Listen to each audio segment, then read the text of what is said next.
Going to make some signs. It's beginner project number 7 for your laser. We're going to go over this and all the different options coming up.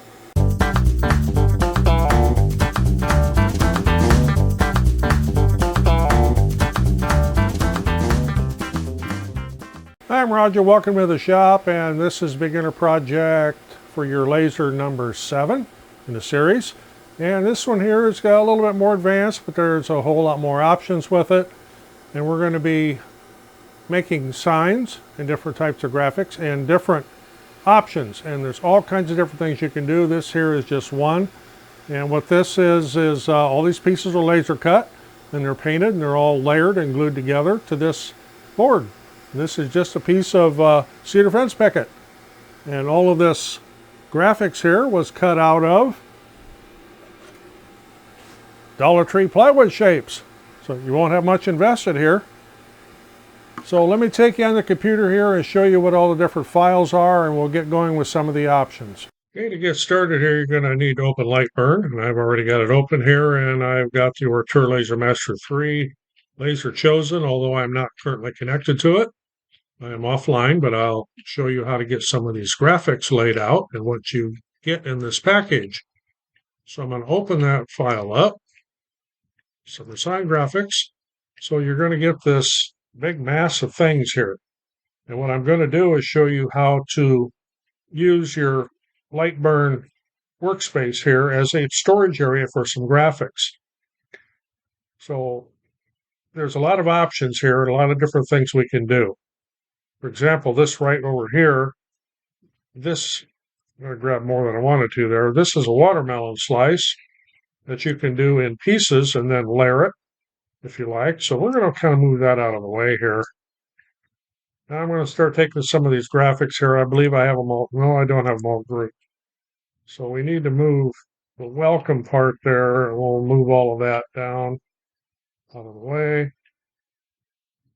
So what I'm doing is clearing off my workspace here with all these graphics and just moving them off to the side. It's a good place to store them while you're designing. You have them all right at your fingertips, so to speak. Okay, we've got everything emptied out there. So we have an open workspace now.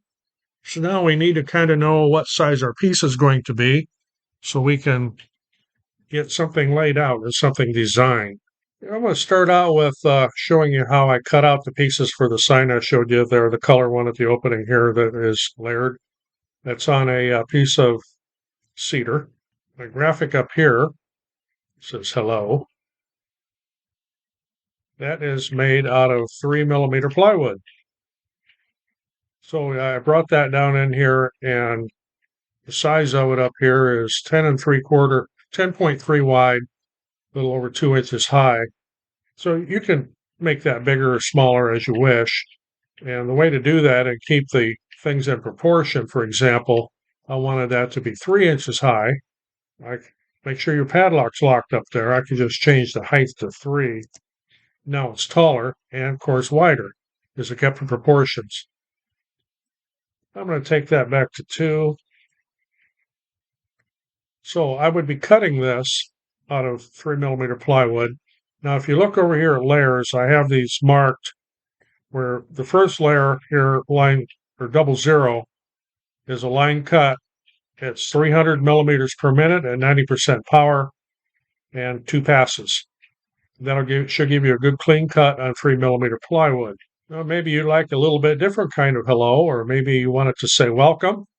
So you can go over here, you could grab the welcome. Of course, right now that's set as something for use as a fill. And you'll see over here, it's in this layer, 4,000 millimeters per minute at 60% power. That's just a fill graphic if you were going to engrave that. So that's one option. You could engrave it. Or maybe you want to cut that one out. If you did, so you want to change that to a cut, go down here and change that to 00. And now that is a cut, and it will cut it at 300 millimeters per minute, 90% power. And again, this is all for a 10-watt laser. So you can resize that the same way you did the little hello graphic up here. But I'm going to change this back to fill. We're going to move it out of the way. Store it over here. Now this little guy right here is a sun. Bring that up here. That's designed to be cut out of 3mm plywood. And again, you could change that to perhaps a line engrave if you just want to make a line, or you could do a fill if you wish. I like to use this graphic along with, let's say, this one here. Let's walk them over here. I'll grab it and bring it over. That's a fill. So I would have that up here. I could take my sun, put it underneath it, and then I could spell out somewhere underneath it vertically if you have a long enough laser to do it, or you would have to do it in a couple different phases, or you could cut on individual letters. And you could use the strawberries as well here. So grab a strawberry here and bring it up.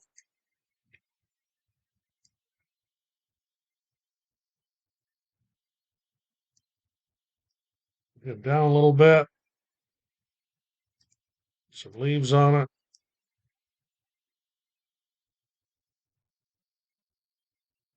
Well, this isn't necessarily what you're going to cut, but this is a good way to kind of lay out your project in something, and you can do it right here in Lightburn. So then we would want to use the letter S here. We'll bring it up here.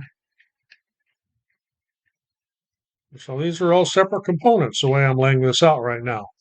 So your strawberry and the leaves would be cut out of 3mm plywood. Your letter right there, you see that's layer 2. Up here, it's for 2mm plywood, and it's a line cut 300mm per minute, 90% power, one pass. Now we'll cut that letter out. And you can do individual letters, or you could do the whole thing at once if you wish. Lay it all out. It depends on what you have for wood. This is a good way to use up scraps. If you have other pieces, for example, I use a lot of the shapes from Dollar Tree. This is a good place to use up little corners of them scraps and parts that you have left over from another project. I'm going to explain this watermelon graphic here. A little slice of watermelon. It's got some seeds in it. It's not a seedless watermelon. It looks like somebody took a bite. So if you remember how watermelon looks, obviously this up here is red or yellow if you happen to get a yellow uh, watermelon. Seeds are usually dark. And then you have kind of an inner rind, which is a usually kind of an off-white color. Then you have the green rind on the outside. So this is set up to be cut out of 3mm plywood, or I should say 2mm plywood. And you would have these pieces then. So you would paint this one green, this one a light green or an off-white or cream or something like that. And this portion here, you would want to have red, and then it's going to fill these little seeds in it. So what you would want to do before you cut this piece here out, before you did this piece, is paint your wood red, put painter's tape over it, then set it up to do the fill first and the cut second. Always do your fills before you do your cuts. And then you could, this is all out and you have these painted and everything's dry and everything, you can glue them together and make a slice of watermelon. I have another one down here that is just set up. Bring him up here so we can look at it. Okay, this guy here is just set up to fill. So if you were to put this on a sign and you just want to engrave the whole thing, the outer layer here is, this would fill dark. This would be a lighter shade in here. Of course, your seeds would fill dark. And this in here would just be whatever color your wood is. It'd be kind of open. And of course, your seeds would fill and be dark. And we'll do an example of that. Well, something to keep in mind here, only the things that are inside this area here are actually going to cut and engrave. Everything that's over on the outside, although you can see all the cuts and layers over here, they aren't going to do anything. So let's actually design something here. So let's say we've got a piece of cedar, and I'm using fence pickets because they're inexpensive and they're quick to get a hold of. So we'll just make a rectangle here. any size. I'll go up here and unlock this and click my little select arrow over here. All right, the cedar is 5.5 wide.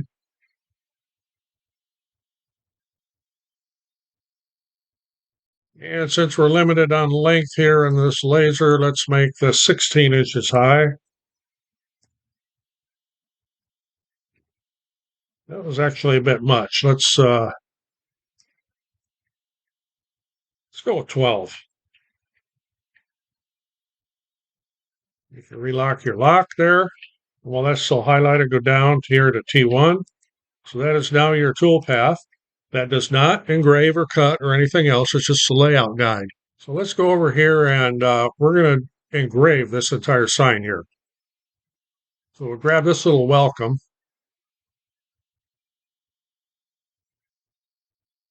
I'm going to bring him over. Or I could have copied it and pasted it, either one. So there's my welcome. Now, I got my son here. Bring him up here. Now, since this is a engrave and not a cut now, I need to change that to fill.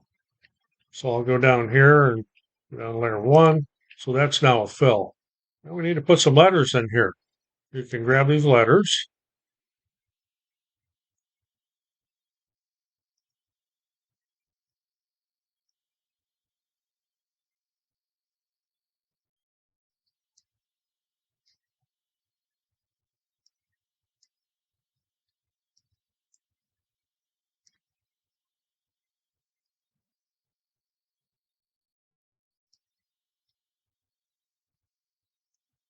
I need to get my sun more in the middle there. So here's a way to do that. Range bar, look like I want it here on this computer. Okay, we can bring our letters over here. We'll arrange these here a little better in a minute. Because obviously it's going to be too long for the sign. So what we can do here, select these letters. So up here it'll give you your total height. So we need to shorten that up by quite a bit. We'll change this here to, make sure your padlock's locked, change that to 7. And we can move that up. Oops.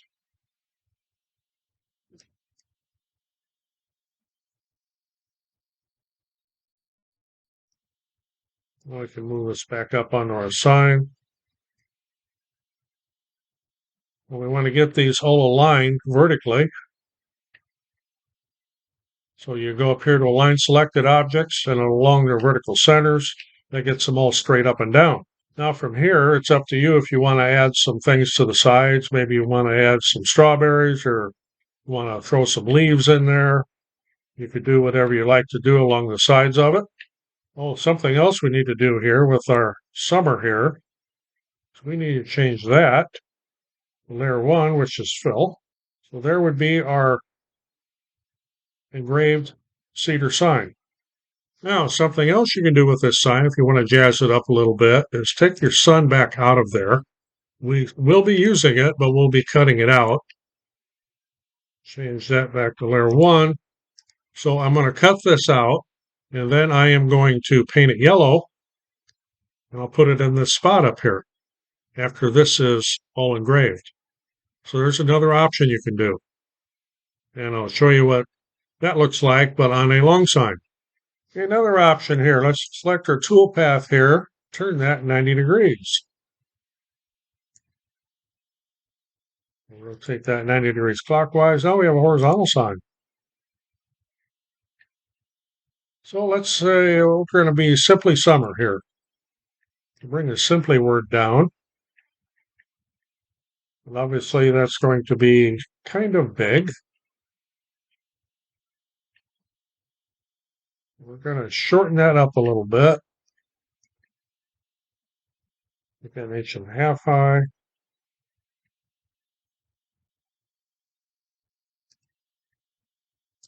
Now, my summer word is over here. Of course, it's all the other direction now.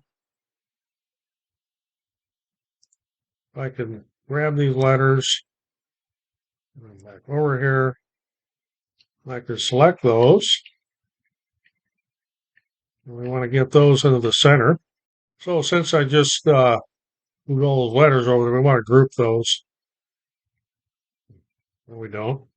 So over here a little better. More in the middle. Find them on their top edges. Get some straight. Now I'm going to group that so that it stays together. Now here you have your choice of adding some things. Let's say you want to have a sun up here, but this sun's too big. As you can see, it doesn't fit up there well. But you can make it smaller. Let's try it 1.5 inches. Maybe you'd like to have 2 of those. So if you right click on that and copy it, over yonder here, right click and paste it. You could have a sun there, a sun there. You could take these sets of leaves here, bring one of those over. We'll do a little resizing here and rotating.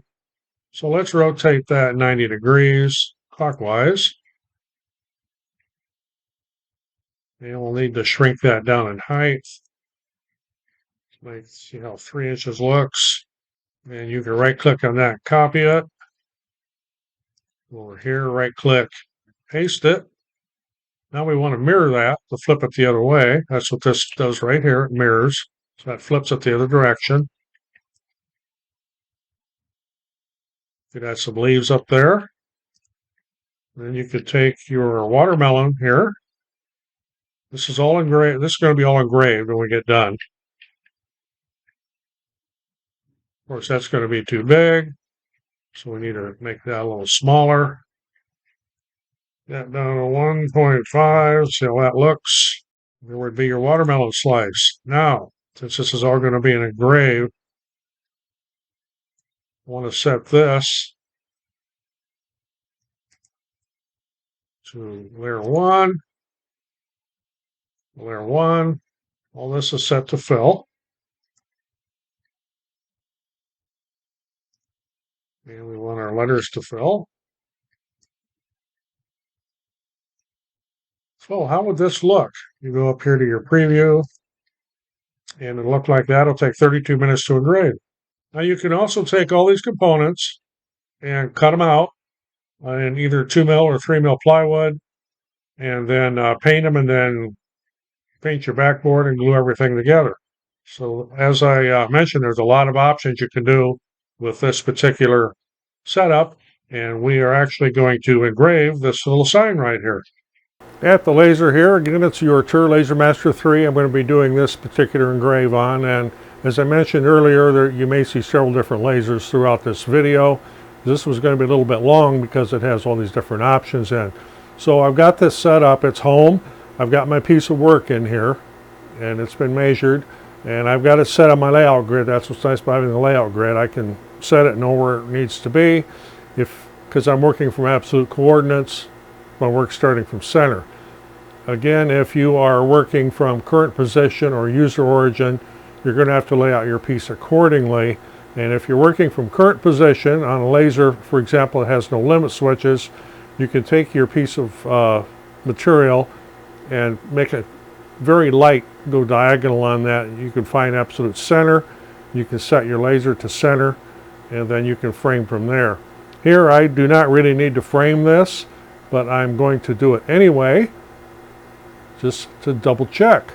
We hit frame here, and I have mine set up so that the laser beam is on while it's framing at very, very low power. I think I have it at 1 or 2% power.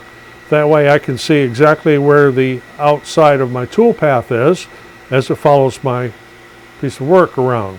So far everything's looking good. So I'm good to go here. And a little bit about this material here. It's 1/2 inch thick cedar. It's a cedar fence picket. You get them at your home store, lumberyard, or wherever. And it's been planed and sanded. It's been sanded to 220 on the side I'm engraving on. I've also done a 1/8 inch round over all the way around so I don't get any little splinters or anything like that. And it makes it look a little bit more finished. So We'll get this started. It's about a 32-minute engrave. And we'll let it go here.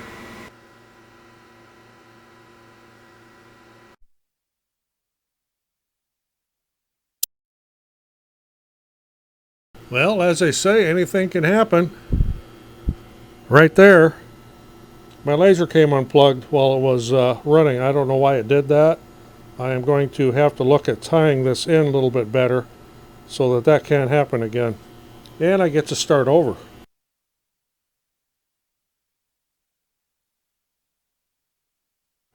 Well, there's our sign. As you can see, there's a little bit of discoloration. It's very, very easy to remove. It's mostly just soot that's been blown by the air. And air hose will take a lot of that off. If there's any remaining, a piece of 320 sandpaper will take care of it. So let's take this over. I'm going to take it over to the air compressor and where my air hose is and get that all blown off. So there it is after taking the air hose to it. And that little bit of discoloration you can see around the letters, a little bit of like 320 or 400 sandpaper lightly. We'll take that right off and then you can apply a finish, and we'll get to the finishes later on. Now I want to show you another option you can do with this same sign. So taking another piece of material exactly the same size, I've covered it with blue painter's tape. And when you do this, do not overlap the edges. If you do overlap no more than a 64th of an inch, you want them actually ideally just butted up against each other. Now I'll need to make one minor adjustment on my fill setting.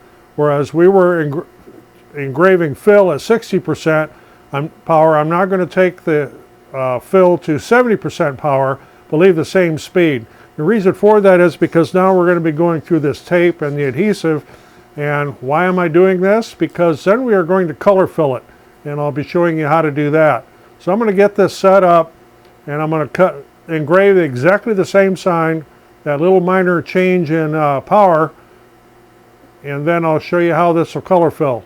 I should also add, when you're doing laser engraving like this through this painter's tape, make sure your area is really well ventilated. I mean, you need it ventilated anyway, because while you're engraving even this, it makes smoke. The smoke from this is just nasty. It stinks. So I've got the shop door open. It's actually a fairly decent day here in late December. Very unusual. Here's our sign that's with the tape on it that's been engraved. So what I'll do now is I'll take it up in the loft and I'll add some color. I'll make my suns yellow. I'll make these leaves here green. We'll add some color to the watermelon slice here. And I'm going to leave the simply part as it is. I'm not going to color fill that. I may color fill the summer word. I haven't quite decided yet. So I'm going to head up to the loft with this and get some paint on it. And incidentally, when you're doing this, don't engrave this like one day and then wait a week or two to go back and put your color fill on, and then wait another several days or weeks or whatever to pull the tape off, because you'll have a dickens of time getting the tape off. Even though it is painter's tape, if you leave it on that long, it's going to be a problem getting it off. So I'm going to head up to the loft here and do a little painting. Up in the loft, nice and warm up here. So I've got my sign here, and I'm going to be doing some color fill, as I mentioned when I was down in the shop, of the sun and the leaves and possibly the letters, and of course our watermelon slice. What am I using here? Mostly it's called outdoor acrylic paint, and you may need to thin it. It depends on how thick it is and what brand you use. It doesn't necessarily have to be outdoor paint if you're going to have this someplace where it won't be exposed to the elements. But if you're going to have it outdoors in the sun, I definitely go with an outdoor acrylic paint, even though we're going to put a top coat on it. There's several different brands. This one's Magic Fly. This one's from Flash. This one here is actually from Hobby Lobby. It's called Anita's All-Purpose. This one, particular one, though, is not outdoor. But that is another brand you can use. There's lots of brands of these, and just as I said, look for an outdoor paint. For brushes, I've got an assortment sitting here. Get these picked up. You can kind of see I've got different types of brushes here according to how fine of a line I need to make, and my hands shake a little bit, as you may have noticed in other videos, and there's a reason for that, and it's not Parkinson's. But I will tend to put my hand down on this and possibly put my other hand on it to keep things steady. as I paint, and it's just a matter of painting inside the lines, and if you get outside the lines a little bit, that's fine because you're going to pull the tape off after it dries. I will say this though, do not put extremely heavy coats on, because when you go to pull the tape off, you're liable to pull the paint off with it if you get really heavy coats on there. So try to stay inside the lines, or as I say, color inside the lines. So I'm going to get to painting this, and we'll see how it turns out. Certain colors, like this yellow here, are going to take multiple coats. Certain colors are like that. Red is another one that a lot of times takes multiple coats. So I'm going to get with it here. So after some painting, it looks like this, and now what I need to do is take the tape off. And you want to do this fairly soon after you paint this. Don't wait days, because not only will the tape be hard to remove, but you may actually pull the paint off with the tape. You need to do it while it's still just a little bit of soft, but you still want the acrylic paint to be dry. This is obviously dry here now, so I can go ahead and do this. And then you'll notice inside certain letters, like inside the letter P right here, or inside the letter R, you're going to have a little piece of tape to get out. And for that, I use a weeding tool like you use with vinyl. You can also use a fine point pick or the end of a safety pin or the end of a paper clip or something like that if you don't have a weeding tool. So I will start out by just doing it's called weeding, if you're not familiar with vinyl crafts.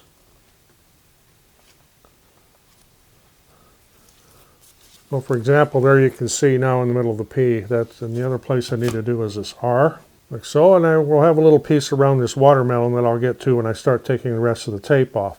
So now I get the rest of this tape pulled off of here. You want to do this carefully so that you don't lift the paint. And here again, a weeding tool can come in handy to get a hold of them little edges. So after getting the paint off, there's a sign. It just needs a clear coat. And you have a lot of different choices of what you can do with this. One thing I like to do with a lot of these, if they're not going to be outdoors, is I'll use polyacrylic and I'll hold the can far away. And I get kind of a orange peel effect on it. Takes a couple coats, but it gives you a nice little novel look. Or another, if you're going to be using this outside, I would use a spar urethane on it. It will turn it a little bit amber, but it kind of adds a little bit of character. Regular polyurethane or polyacrylic does not work outdoors, but you definitely need to put a clear coat over this of some type to protect it if you're going to have it outdoors.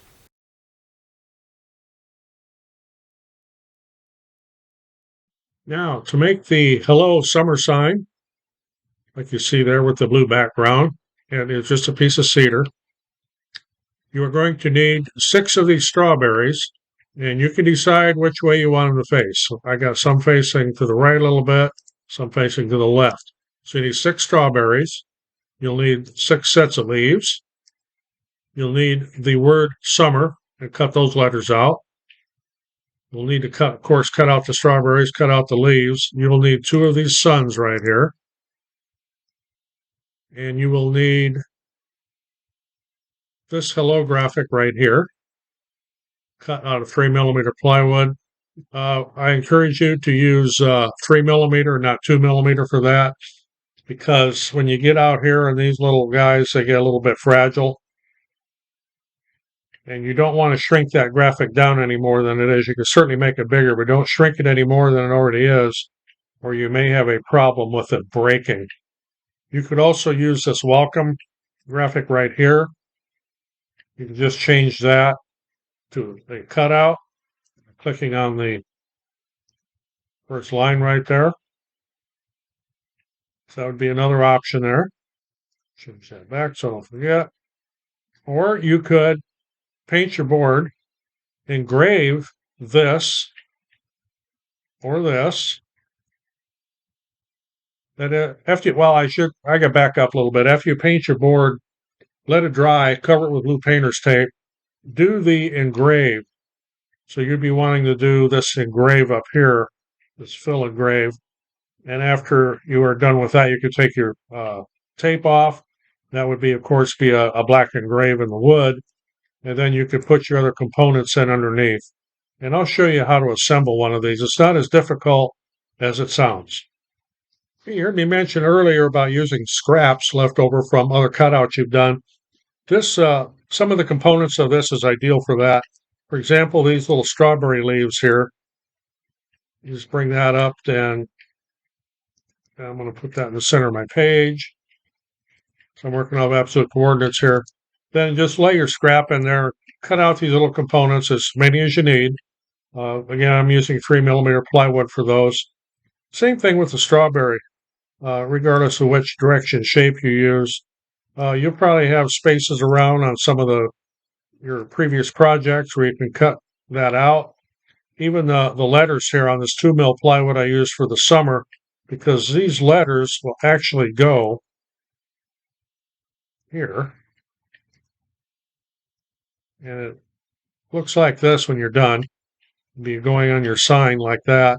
And you can tip the strawberries whichever direction you like and tip the leaves along with it, as I'll show you here when we put one of these together. But again, you're going to need 6 strawberries. You're going to need 6 sets of leaves. You're going to need the word summer all cut out. You're going to need 2 suns. And then you can pick whichever one of these hello or simply or welcome graphics you like. So let's go and cut some of these out of some scraps. I'm going to be cutting out a lot of these little shapes here. I'm using scraps, and I'm using my X-Tool D1 with the extended bed on it because it's set up right here and already has a cutting bed on it. So we're going to start out with some of these little leaves. So I want to frame that first. So even though I'm working from absolute coordinates and everything, I've got the honeycomb bed on here, and I'm working off scraps and odd little spots on them. So I always like to frame everything first. Okay, I'm good to go there, so I'll hit start.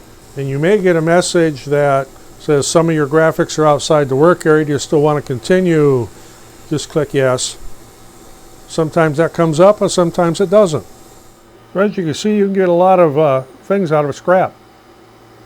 So I always kind of hold on to these until they don't really have any more useful area left in them.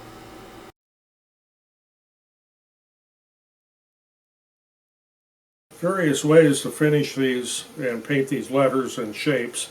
And on the small letters like this, I actually find out that my airbrush works a little better, especially when I have to do multiple coats.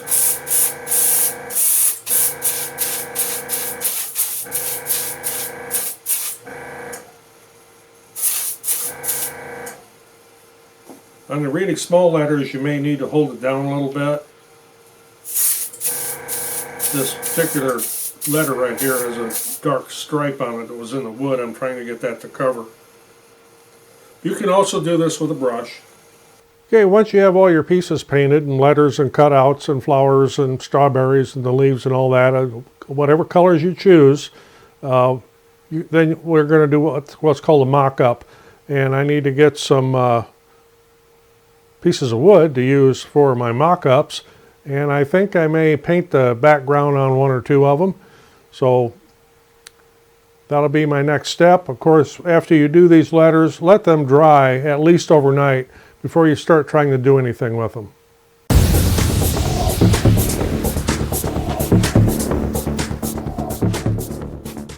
Okay, so you've got everything painted and everything's dry. Now what you want to do is what's called a mock-up.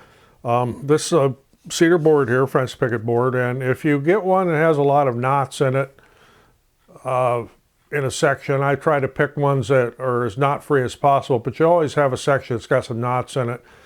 If you're going to paint it, that's a good one to use because you can cover up all those knots. If you're doing direct engraving on that cedar, it's best to avoid the knots because they will not engrave the same as the bare wood will, and it'll really look funny and you won't like it. So what I'm going to do here is what's called a mock-up. Everything is just setting here. So I've got all my pieces cut and painted, and I've got them kind of arranged like I want to put them on the board. So I'm going to glue them on, and I have 2 different, I'm going to use CA glue. You could use regular wood glue or Gorilla Glue. You want to have something that I know this will work with paint. That's why I'm using this. I have medium and thick. I'll use the medium on the larger pieces, but on the small letters, I'll be using the thick because it doesn't tend to run around. And you can use accelerator if you're really good, but it's not necessary. You don't have to use it. And if you do use the accelerator, you've only got 2 or 3 seconds once you place that, and it's there, and you're not going to move it again. At least this, you've got a little bit of time without the accelerator to maybe do a little repositioning or do whatever you need to do. So all I do is apply glue to the back of each piece, place it on my board, and move to the next one. And I work from left to right because I'm right-handed. So if you're left-handed, you probably want to work the other way, but either way, it works. So I'm going to get all these glued on here. Now you want to make sure you don't put so much on there you're going to get squeeze out, because it'll sure as a dickens show. Now I'll be going back and putting my letters on afterwards, after these set. That way I don't disturb them.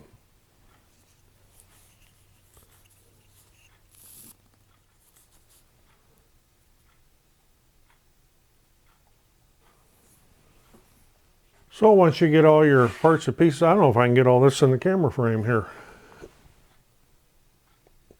Once you get all your parts and pieces on there, you want to let that dry, and then we can apply a finish to it. Now, speaking of finishes, you have a lot of choices here. You can do, if you're going to use this outdoors, where it's going to be exposed to the weather, you're absolutely going to want to use a spar urethane or a spar varnish, marine type finish on it. Regular polyurethane and polyacrylic isn't going to cut it outdoors. Clear lacquer would work, but you're going to have to coat it periodically with lacquer, because the sun will eventually break that down. Even with the marine spar varnish, sun will eventually break it down. You need to recoat again. The downside with using marine spar is it's going to put a little bit of an amber cast on your project, whereas clear lacquer will not. And I think I may lacquer this one just to be different.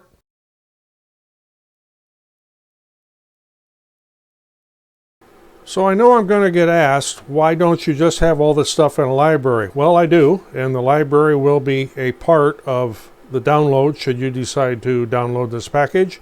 And again, there's no charge for it. It'll be on our website, and there'll be a link in the description where you can go to get it. So what about this art library? Well, you go up here to Window, and you'll need to open Art Library. Well, you can see I've already got this in here, and here's all the graphics, and you can pull them in as you wish from there. The reason I did it this way is for the very beginner, you may have a problem understanding how to use this library, but I'm going to kind of quickly go over it a little bit here. So you would have nothing in your library unless you had something from before. So what you would want to do to load this library is go over here to your library window, and you click on Load, and it'll be called Signs. You just click on that, and it'll load it. Of course, I already have this in here, and you can preview these as you wish. So let's say that you don't have any of this stuff already here in the outside screen. So get this over. So we got a window open here. Okay, so to bring a graphic in from your library, let's say you want to bring in the sun. Just click on the sun. Add graphic to project, and there it is, and then you can resize it and do whatever from there. What you don't want to do really is this. Don't grab a graphic and drag it over here, then hit delete because you don't like it, because it'll take it out of your library too. But you can drag it right in. You can drag any of these in, and then you can manipulate them and do as you wish with it. Just remember, if you drag that in and you go to delete it, make sure you've already clicked on something else, because if you drag that in, if I would click on spring here and hit delete, it would take it out of my library, so you don't want to do that. Don't make that mistake. Okay, I'm going to go over adding the library one more time, because so many people seem to have a problem with this, or can't quite get it figured out, or they do something wrong. So here I've taken the library out completely from this computer. Want to go up here to Window and open up Art Library if you don't already have it open. So now you see it's blank, there's nothing there. We want to load one.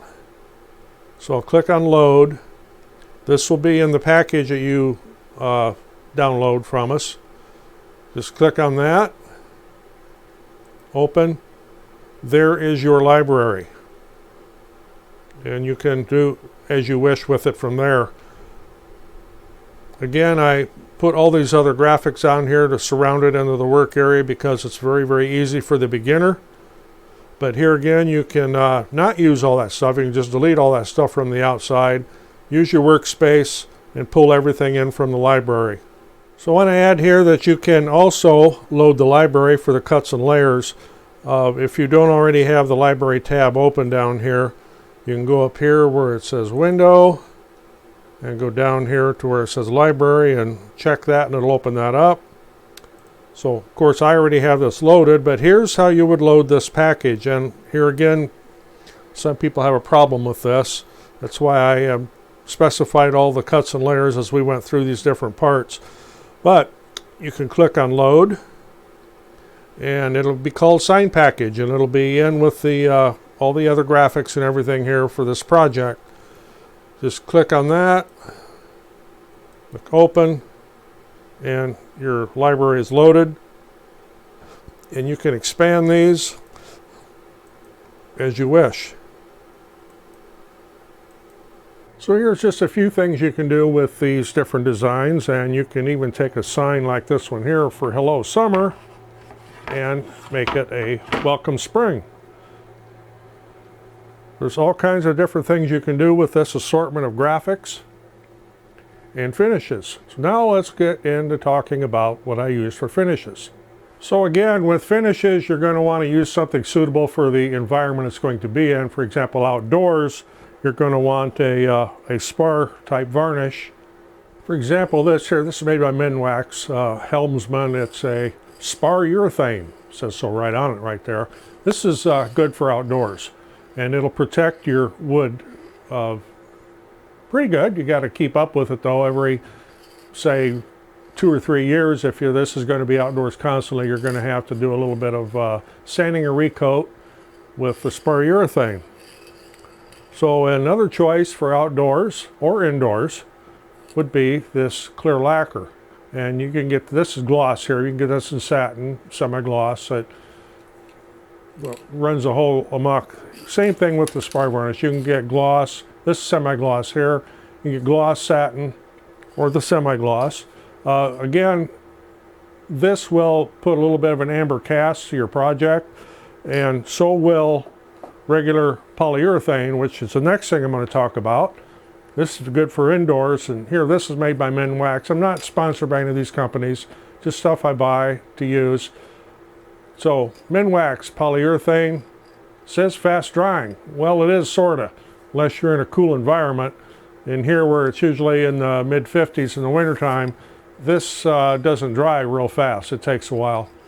Of course, then there's polyacrylic, and you can do quite a few different things with polyacrylic on this type of acrylic paint when you're going over the top of it. If you hold the can far away when you're spraying it, you will actually put an orange peel texture to the finish, and it can look pretty neat when you're using a gloss. This one here happens to be gloss, and kind of one of those things I like to do. Give something just a little bit different look. So there's kind of your choice of finishes. No, you don't have to use spray cans. However, if you are doing engraving and you have that black engrave like on my welcome sign there, make sure your first coat is a spray. If you try to brush it on, you're going to pick up some of that black residue from the actual engraving and spread it across your project, and it'll spoil it. So always start out with your first coat as a spray. If you want to build up with a brush-on coat from there, you can. I don't always use spray cans. A lot of times I'll use my airbrush, or I'll actually use a HVLP gun if it's a larger sign, or if I have a lot of them to do. For example, around Halloween, when I do a whole bunch of them, I'll put usually about 20 of them up on a table at a time, and I'll shoot them with a gun, because that's a whole lot cheaper than buying aerosol cans. But this is the way to go if you're just doing a few. So it's cold outside, wintertime. This is what I'm looking forward to, summer. So if you got anything out of this, appreciate getting a thumbs up, always helps the channel. Again, there'll be links in the description to all the files to make these things. Get creative with your laser. Thanks for watching. I'm Roger in the shop. We'll see you in the next one.